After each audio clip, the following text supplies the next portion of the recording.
এই যে ছাত্রদের কোটা বিরোধী আন্দোলন, কোটার বিরুদ্ধে আমরাও ছিলাম।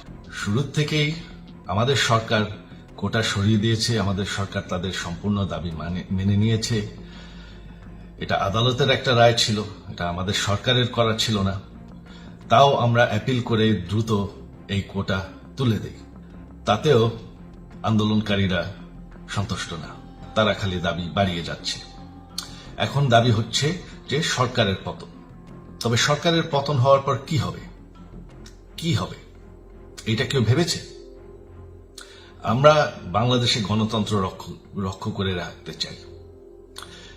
সরকার পতন করে নতুন সরকার আসার সাংবিধানিক অনুযায়ী শুধুমাত্র একটি উপায় আছে, সেটা হচ্ছে নির্বাচন। সবথেকে বড় কথা যে আমাদের সংবিধানে স্পষ্ট বলা আছে এবং আমাদের সুপ্রিম কোর্ট রায় দিয়েছে যে অনির্বাচিত সরকার 1 মিনিটের জন্য দেশের ক্ষমতায় থাকতে পারবে না। আন্দোলন করে আমরা দেশের উন্নয়ন করেছি।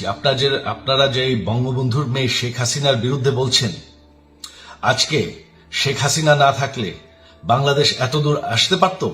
অসম্ভব। কেউ কল্পনা করতে পারে নাই যে বাংলাদেশ এরকম উন্নতি করবে, এরকম উন্নয়ন হবে। ঠিক আছে, শেখ হাসিনার পর আপনাদের কি হবে সেটা আমারও চিন্তার বিষয় না, আমার পরিবারের আর চিন্তার বিষয় না। আপনারা বুঝবেন বাংলাদেশ এর থেকে আর কোনোদিন ফিরে আসবে না।